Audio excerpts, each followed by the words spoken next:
For more on this, we are joined now by Dr. Dan DeWitt, Director of the Center for Biblical Apologetics and Public Christianity at Cedarville University. Dr. DeWitt, thank you for joining us. Tell us about this proposed split. Everyone is talking about gay marriage, but is there more to it than that? Well, the United Methodist Church has had diversity within their denomination on this topic, going back to its founding and in the 70s as the denomination has grown internationally, grown more outside of the United States than it has in the United States. There's been growing tension between those who hold a traditional view of biblical sexuality and marriage and those who don't. And so the proposal that came about in recent history is for those two groups to part ways and for the traditional group to start a new denomination with resources from the denomination to be able to withhold what they see as a biblical view of sexuality, and then for the United Methodist Church to be able to make the progress that those within the denomination are seeking. Does it make sense to you that they would split over this one issue, or do you see it as deeper than just gay marriage?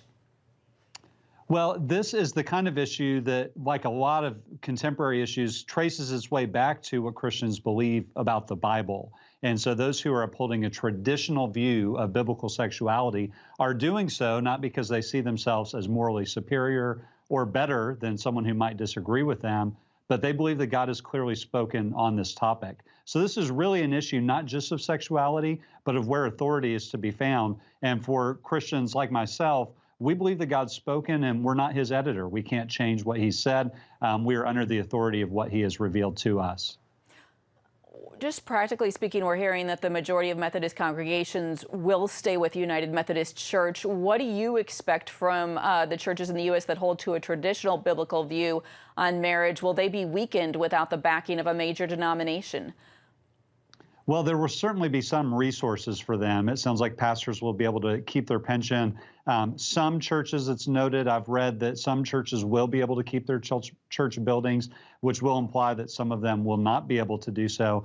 Churches that want to stay within the denomination won't even have to vote. But I think that churches in the U.S.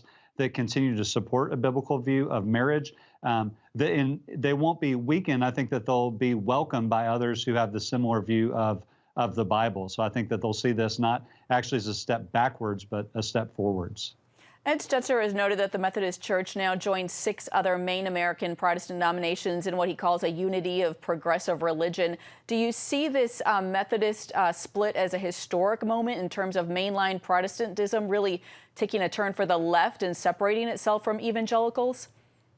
Yeah, if you think about the mainline denominations, considered to be the oldest denominations, really the groups that have split off are known for standing for biblical authority. So fundamentalists, evangelicals, Pentecostals, this really goes back to the question of whether or not we will place ourselves under the authority of God's revelation. So it's a historic moment within that denomination, but it's really nothing new. This is the same battle that's really traced in the Bible all the way back to Genesis 3. Will we believe God? Will we take him at his word? Or will we take matters into our own hands? All right, Dan DeWitt with Cedarville University, thank you so much for your time. Thanks, Heather.